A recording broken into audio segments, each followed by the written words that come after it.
दोस्तों, इस चैनल को क्रिएट करने का मेरा विज़न आप लोगों को देश दुनिया की latest security technology, security process and procedures के बारे में अवगत कराना और साथ ही साथ इस इंडस्ट्री से जुड़े हुए लोगों की हेल्प करना है। तो नमस्कार दोस्तों, मैं हूं अनिल कुमार और आप देख रहे हैं स्टे अलर्ट एंड सेफ। तो दोस्तों, आज मैं आपको मिलाने जा रहा हूं सिक्योरिटी इंडस्ट्री से जुड़े हुए एक शख्सियत से जो कि इस इंडस्ट्री में पिछले 8 साल से काम कर रहे हैं as a security supervisor.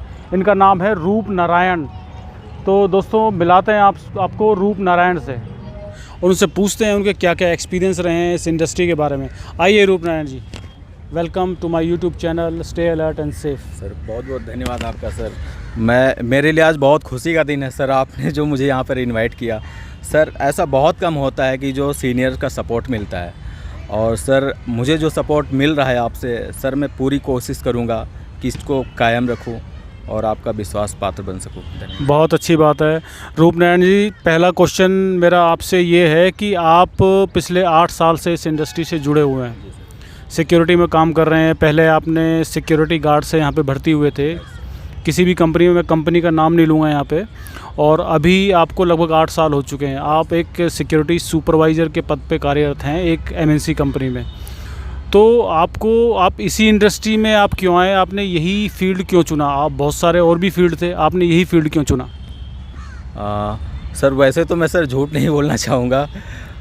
Sir मैं एक्चुअली जब नया दिल्ली में आया था तो मैंने बहुत जगहों पर ट्राई किया, लेकिन एक्चुअली में क्या था कि फैक्ट्रियों में जाओ, बहुत सारा काम करना होता है, तब जाके कहीं छोटी सी एक पेमेंट मिलती है। तो मैंने देखा कि सर जब सेम पेमेंट सिक्योरिटी और उसमें मिल रही है, तो मैं सोचा क्यों ना सिक्योरिटी को ज्वाइन किया जाए, क्योंकि सिक्योरिटी में लोग बोलते थे कि काम नहीं करना पड़ता है, बैठ के सैलरी मिलती है। तो सर मैंने फिर ऐसे ज्वाइन किया था सर। ओके, तो आपने जब ज्वाइन किया था तो आपने जैसे लोगों के मुंह से सुना था कि यहाँ पे कोई ऐसा काम नहीं होता, सिर्फ जाओ ड्यूटी पे 8 घंटे या 12 घंटे पूरे करो और अपना आ जाओ, महीने में सैलरी आ जानी है। सर वैसे महीने खाड़ तो मेरे साथ भी ऐसा ही हुआ सर। लगता था कि कुछ नहीं, टाइम पास करना है, घर चले जाना। फिर सर मुझे लगा कि नहीं, अगर हम इस लाइन में मेहनत करेंगे तो सर आगे बढ़ने का चांस है हमारे साथ में, क्योंकि सीनियर का सपोर्ट मिलता था। और सर यहाँ पे सबसे अच्छी बात की कि रूल और रेगुलेशन बहुत अच्छे होते हैं सर, हर चीज़ का एक मैनर्स होता है। तो सर ये लाइन थोड़ी मुझे जच गई सर। ओके, तो रूप नारायण जी, अभी मेरा अगला क्वेश्चन आपसे ये है कि आपको 8 साल इस इंडस्ट्री में हो गए हैं, तो 8 साल में आपने अपने अंदर क्या क्या चेंजेस महसूस करे हैं? मतलब शुरू से लेके अब तक अगर आप बताना शुरू करो तो पहले आप क्या थे और अब आपके अंदर क्या क्या चेंज आया है इस फील्ड में आने के बाद? सर सबसे पहले तो मैं कहना चाहूँगा कि जब मैं नया दिल्ली में आया था तो काफ़ी बहुत सारे बदलाव तब से अब तक हो गए।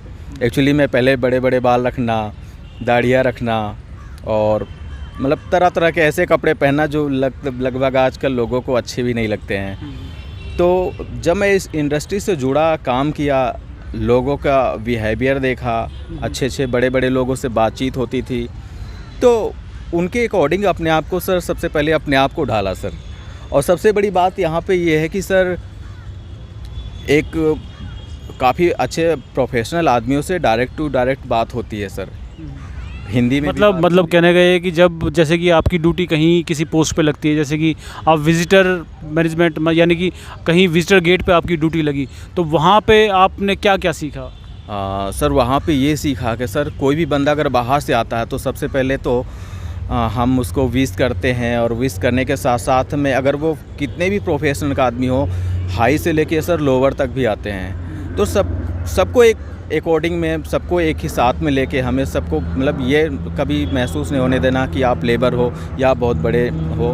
हम सबके साथ एक जैसा व्यवहार करते हैं, एक स्किल्स होती है हमारी, उस दायरे में रह के हमें उनसे ट्रीट करना होता है। तो रूप नारायण जी, मैं कहने का मतलब ये है कि जब आप शुरू में आपने ज्वाइन किया था तो उस समय आपका वे ऑफ टॉकिंग क्या था, और अब जो आप काम कर रहे हैं तो उसमें और इसमें क्या फ़र्क महसूस करते हैं? क्योंकि विजिटर गेट पे तो आप ये समझते हो एक लेबर क्लास भी आता है, उसके बाद कोई कंपनी का MD भी हो सकता है या कोई भी हो सकता है, तो आपने क्या अपने अंदर चेंजेस महसूस किया है? सबसे पहले तो सर मेरी चेंजेस ये है कि मैं लोगों से बात करता तो पहले तुम करके निकल जाता था, या थोड़ा गांव की लैंग्वेज निकल जाती थी। अब क्या है कि बात बात में इंग्लिश को ज्वाइन करके हिंदी को कन्वर्ट करना, और ताकि क्योंकि सर इंडस्ट्री में आजकल यही चल रहा है।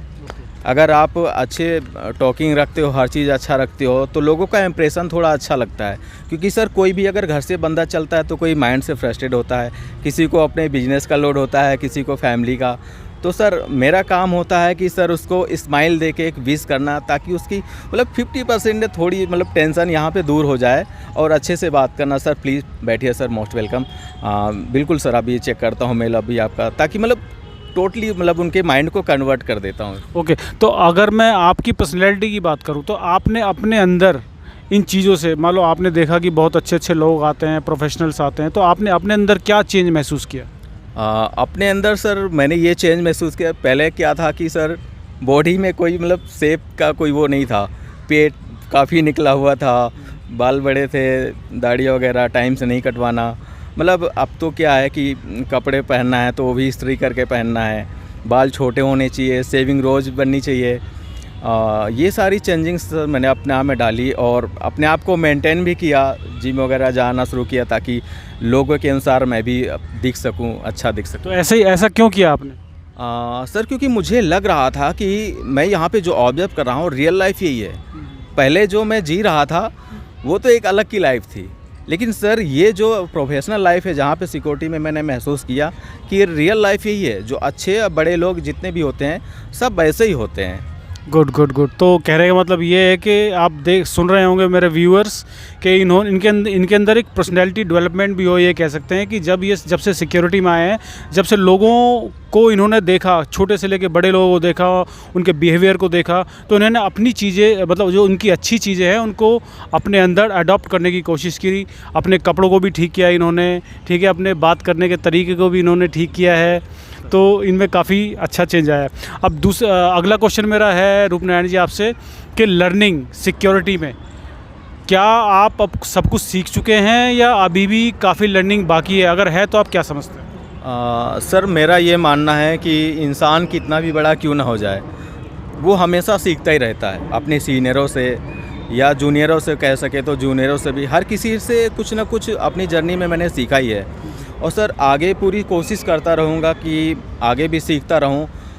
बाकी सर एक चीज़ मैंने ऑब्ज़र्व किया है कि सिक्योरिटी में क्या है ना कि सबसे पहले तो लोग अपने इंडस्ट्री के अंदर या ऑफिस के अंदर जो प्रवेश करते हैं, सबसे पहले उनका बिहेव पता करना होता है, बात करते हुए कि ये बंदा दारू पी रखा है या नॉर्मल है, या बंदा कहीं फ्रस्ट्रेट तो नहीं आते क्या पता वार कर दे।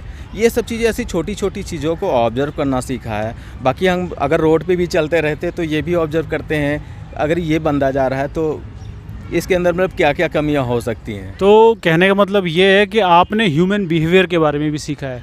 यानी कि जब आप एक विजिटर के, जैसे कि एक पुलिस वाला होता है, पुलिस वाला एक अपने लाइफ में लाखों केसेस हैंडल करता है, लाखों लोगों से मिलता होगा, तो उनको पता लग जाता है बात करने के तरीके से ही कि ये आदमी झूठ बोल रहा है या सच बोल रहा है। तो ऐसे ही जब आप किसी भी, जैसे कि आप किसी मेटल मूवमेंट गेट पे आपकी ड्यूटी रहती हो या आप विजिटर गेट पे आते हो, तो वहाँ पे तरह तरह के लोग आते हैं, तो आपको ह्यूमन बिहेवियर के बारे में पता लगा। क्या मैं सही बोल रहा हूँ? राइट सर, बिल्कुल सही बोल रहे हैं सर, ऐसा ही है। Good good. अब मेरा अगला क्वेश्चन है आपसे कि material movement, access control, visitor जो आप हैंडलिंग करते हैं, तो पिछले 8 सालों में कोई ऐसा वाकया आपने फेस किया हो जो आप हमारे व्यूअर्स को बताना चाहें, जो कि आपको लगा हो कि ये बहुत अच्छा था या ये बहुत गलत था, मैं इसको आगे से ऐसा मैंने अपने आप को इम्प्रूव किया, ठीक किया, और आप व्यूअर्स को बताना चाहें कि अगर ऐसी गलती ना हो और आप भी उसको ऐसा ना करें, ऐसा कुछ आपका वाकया हो तो? जी सर, अभी पिछले 1 साल पहले की बात है, वैसे तो बहुत सारे ऑब्जर्व करते रहते हैं, लेकिन एक बड़ी सी इंसिडेंट होने से बच गई थी, वो तो एट ए टाइम हम लोगों ने ऑब्जर्व कर लिया। एक्चुअली में क्या है ना कि हमारा काम है मटेरियल के साथ साथ में लोगों की भी हिफाजत करना, चाहे वो हमारे एम्प्लॉई हों, वर्कर हों या कोई भी हो। तो एक तार हमारे यहाँ पे स्पार्क कर रहा था, जबकि सिक्योरिटी का काम ये सब नहीं होता है, इलेक्ट्रिक से मतलब कोई नहीं होता, लेकिन हमारा काम है हर चीज़ को ऑब्जर्व करना। वहाँ पे क्या था सर कि एक तार स्पार्क हो रहा था, और वहाँ पे क्या था कि सर माली वगैरह सब लोग काम भी करते थे रोज़, और उसी दिन बारिश हुई थी। तो मैंने देखा कि स्पार्क कर रहा, मैंने पावर जो बिजली का काम करते हैं उनको इन्फॉर्म भी किया, बोला वहाँ पे कोई दिक्कत नहीं है, वहाँ पे तो कोई पावर का कोई है ही नहीं है। मैं कहा नहीं, आप इसको आके देखो। उसको मैंने बैरिकेड कराया तो लास्ट में पता लगा कि उसमें बहुत हैवी करंट आ रहा था। उन्होंने टेस्टर से चेक किया तो वो बिल्कुल मतलब ब्लास्ट सा हो गया। उसके बाद में फिर उसको ऑब्जर्व करके वहाँ पे सुरक्षा करवाई। वेरी गुड रूपनारायण जी, ये बहुत अच्छा काम किया आपने। तो ये कह सकते हैं कि सिक्योरिटी वाले का काम ऐसा ही नहीं होता कि एक जगह जिस जगह पे खड़ा कर दिया गया तो वो उसी जगह पे खड़ा रहेगा। उसका काम ये है कि हर एक चीज़ उसको ऑब्जर्व करनी है, जहाँ पे कि ह्यूमन या प्रॉपर्टी लॉस हो सके या कोई इन्फॉर्मेशन लॉस हो सके, वो किसी भी रूप में हो सकता है। तो उसको ऑब्जर्व करते हुए उस लॉस को प्रिवेंट करना है। तो यही मैं मेरे ख्याल से समझता हूँ जो आप बताना चाह रहे हैं। ठीक है, ओके। और कुछ आप बताना चाहेंगे अपने बारे में? सर अपने बारे में वैसे तो हम यूपी से बिलोंग करते हैं सर। बाराबंकी डिस्ट्रिक्ट है, छोटा सा गांव है। 3 भाई हैं सर। ज़्यादा पढ़ लिख नहीं पाए थे तो मन में एक सर दुख हमेशा बना रहता था कि अपनी फैमिली के लिए कुछ कर नहीं पाएंगे। लेकिन सर यहाँ पे कनेक्ट होने के बाद में, आप लोगों से, अच्छे से सीनियर्स से मिलने के बाद में लगा कि नहीं, हम पीछे नहीं हैं। बस हमें क्या ज़रूरत है, लोगों को विश्वास दिलाने की और जी तोड़ मेहनत करने की। तो रूपनारायण जी, अब अगला क्वेश्चन मेरा आपसे ये है कि आपको जैसे कि 8 साल हो चुके हैं इस इंडस्ट्री में, तो आने वाले टाइम में आप हमारे व्यूवर्स को जो इस इंडस्ट्री से जुड़ना चाहते हैं या इस इंडस्ट्री से जुड़े हुए हैं, तो उन लोगों को क्या बताना चाहेंगे कि इस इंडस्ट्री में कुछ स्कोप है आने वाले टाइम में? अगर है तो आपको क्या लगता है कि क्या स्कोप है? वैसे तो सर मुझे 8 साल कंप्लीट हो चुके हैं और मैंने ये चीज़ सर ऑब्ज़र्व किया, यहाँ पे स्कोप बहुत है। अगर आप मेहनत करते हैं, ईमानदारी से मेहनत करते हैं, अपना काम समझ के टाइम टू टाइम काम करते हैं, तो बहुत ही स्कोप है। मैंने एक एज ए गार्ड स्टार्ट किया था और मैं पिछले 3 साल से 4 साल से सुपरवाइज़र भी हूँ। और मैं इतना कह सकता हूँ कि मैं आने वाले दिनों में मैनेजर का काम कर सकता हूँ। AM जो असाइनमेंट मैनेजर बोलते हैं इनको, वो काम कर सकता हूँ और ट्राई भी कर रहा हूँ।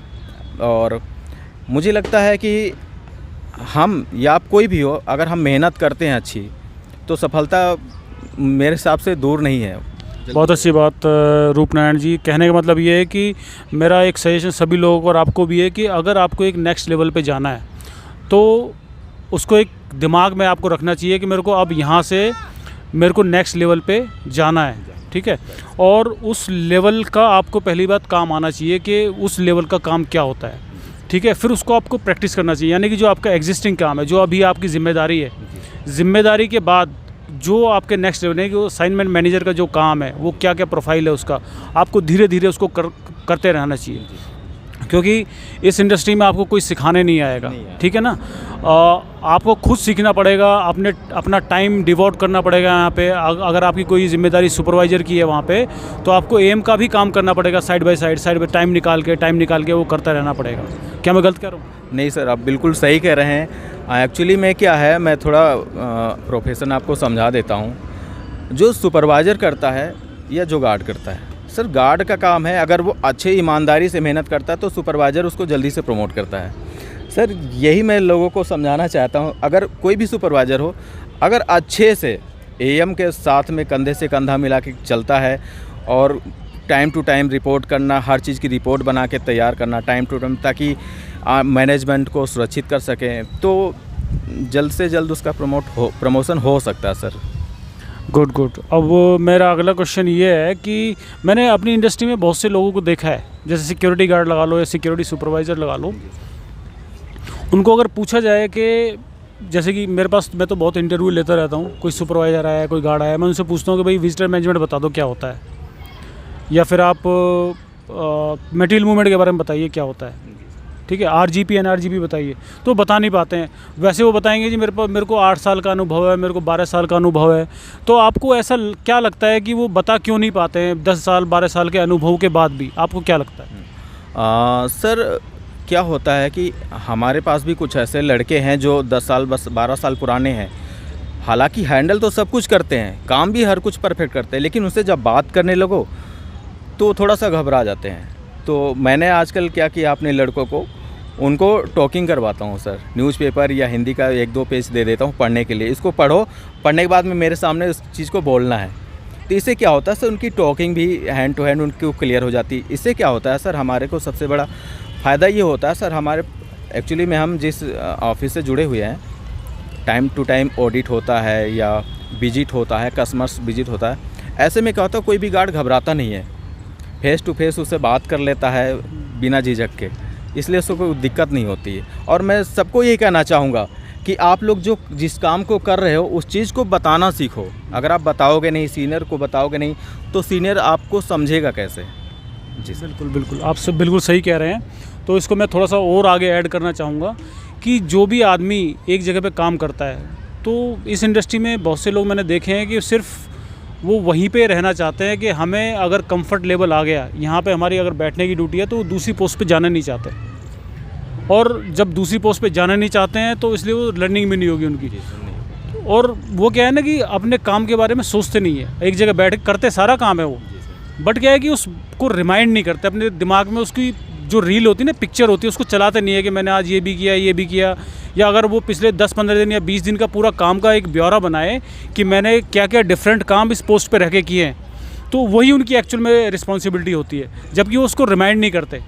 क्या मैं गलत कह रहा हूँ? नहीं, आप बिल्कुल सही कह रहे हैं। एक्चुअली में ये सिक्योरिटी लाइन ही नहीं, हर लाइन में ऐसा होता है कि कुछ बंदे तो मतलब ऐसा लग रहा है कि उनको 15,000 मिल रहा है तो उनके लिए बेस्ट है, लेकिन नहीं, दिन ब दिन ट्राई करना चाहिए। अगर हम 15,000 कमा रहे हैं तो 20,000 कैसे कमाएंगे, या 20 कमा रहे हैं तो 30 कैसे कमाएंगे। तो कुछ लोग को मतलब एक हॉबी सी हो गई है कि नहीं यार, हम इतने में खुश हैं। तो जो आगे मेहनत नहीं करेगा सर, दिल से ईमानदारी से मेहनत नहीं करेगा, फिर उसकी ग्रोथ वहीं से रुक जाती है, मेरा ये मानना है सर। हाँ बिल्कुल बिल्कुल। तो रूपनारायण जी, अगला क्वेश्चन मेरा है कि सिक्योरिटी से आप क्या समझते हैं? मतलब आपके दिमाग में, आप 8 साल से इस इंडस्ट्री में हैं, तो सिक्योरिटी के मायने आपके लिए क्या मायने हैं सिक्योरिटी? सिक्योरिटी सर, सिक्योरिटी में सबसे पहले तो सर हम अपने आप में एक बाध्य हो जाते हैं सर, कि सर हम जिस कंपनी के लिए काम कर रहे हैं उसके प्रति अगर हम वफादार नहीं हैं तो फिर हमारा वहाँ पे काम करना बेकार है। टाइम का पंक्चुअल होना, जब टाइमिंग हो उस टाइम से थोड़ा सा 10 मिनट 15 मिनट पहले पहुँचना, और अपने काम को सर समझना, ईमानदारी से उस चीज़ को निभाना, सर इस चीज़ को बेस्ट मानता हूँ मैं सबसे ज़्यादा। और दूसरा, इनका रूपनारायण जी का अपना यूट्यूब चैनल भी है, तो अभी अपने यूट्यूब चैनल के बारे में भी ये बताएंगे। सर मेरा एक छोटा सा यूट्यूब चैनल है, RJ आर्यन के नाम से। एक्चुअली मैं बनना तो कुछ और चाहता था, लेकिन सिक्योरिटी बन गया, और मुझे दुख भी नहीं है सर, क्योंकि सर अच्छे लोगों को जब साथ मिलता है ना सर, तो पीछे क्या हुआ उस चीज़ को मैं भूल जाता हूँ सर। तो मैंने एक यूट्यूब चैनल खोला RJ आर्यन के नाम से, आप लोग देखिएगा, डिस्क्रिप्शन में सर दे देंगे उसका लिंक। और अब ठीक ही रहा, आप लोगों का सहयोग है, सब चल रहा है अच्छे से। तो अब एक अगला लास्ट क्वेश्चन मैं इनसे पूछूंगा कि रूपनारायण जी, आपने इस इंडस्ट्री को, आप सिक्योरिटी इंडस्ट्री को एक धन्यवाद अगर देना चाहें, तो किस बात के लिए, कुछ ऐसा लाइफ में कुछ एक्स्ट्रा ऑर्डिनरी रहा हो जिसके लिए आप इस इंडस्ट्री को या इस प्रोफेशन को धन्यवाद देना चाहेंगे? सर इस सिक्योरिटी को तो मैं सर दिल से मतलब धन्यवाद करना चाहता हूँ। मैं पहले एक प्राइवेट जॉब करता था सर, मेरे पास पैसे, एक्चुअली मैं छोटे मोटे आदमियों के पास ज़्यादा पैसा तो होता नहीं है। तो सर क्या था कि मेरी मम्मी बीमार थी सर, और आपको तो पता है सर ये कि ऐसी लाइन है जिसमें PF वगैरह टाइम टू टाइम जमा होता है, करता है, हर चीज़ सारी फैसिलिटी मिलती हैं। तो मैंने 6 ही महीने ज्वाइन किया था। उस समय क्या था, कुछ रूल्स थे कि 6 महीने से पुराना होना चाहिए, तब जाके आप 3 लाख 4 लाख की मतलब आप दवा करवा सकते हो। मेरी मम्मी हार्ट पेशेंट हो गई उसी 6 महीने के अंदर। मैंने अपने ऑफिस में गया, सिक्योरिटी के ऑफिस में गया, वहाँ पे बताया सर ऐसी बात है। उन्होंने सर पूरा सहयोग दिया मेरा। 15 दिन या 20 दिन के अंदर में सर मेरी मम्मी का ऑपरेशन हो गया। और उस समय सर मैं बता रहा हूँ 2014 की बात है, कम से कम 3.5 लाख रुपए लगे होंगे सर। मैं गरीब आदमी था, मेरे पास इतने पैसे नहीं थे। और सर सबसे अच्छी बात मेरी इससे अलावा क्या हो सकती मेरे लिए कि आज माँ मेरे साथ है। 6 साल हो चुके हैं मेरी मम्मी का ऑपरेशन हुए, और बहुत अच्छी है वो, और ये सिक्योरिटी की देन है सर, इसलिए मैं दिल से धन्यवाद करना चाहता हूँ। बहुत अच्छी बात है। मैं आपको बता देता हूँ कि जब भी किसी अच्छी कंपनी में आप काम करते हैं तो वहाँ पे आपका PF भी डिडक्शन होता है, आपका ESI भी कटता है। ESI में जो भी आपके फैमिली कवर होती है उसका आप फ्री ऑफ कॉस्ट इलाज करा सकते हैं। साथ ही साथ अगला बेनिफिट ये होता है, अगर आप खुद बीमार हो गए हैं तो आप आप उसका बेनिफिट ले सकते हैं। बेनिफिट क्या कि आपको घर बैठे हुए अगर डॉक्टर ने आपको लिख दिया कि आपको इतने दिन के लिए रेस्ट है, तो आप ईएसआई में जो नेसेसरी कार्रवाई होती है, डॉक्यूमेंटेशन होता है, उसको करके आप घर बैठे आपको उतनी सैलरी मिलेगी, चाहे वो 1 महीने का बेड रेस्ट हो, चाहे वो 1 साल का बेड रेस्ट हो।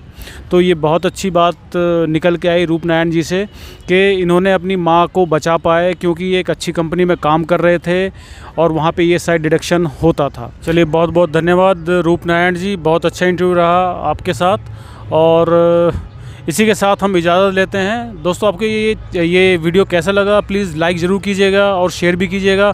साथ ही साथ इस यूट्यूब चैनल को सब्सक्राइब ज़रूर कर लीजिए।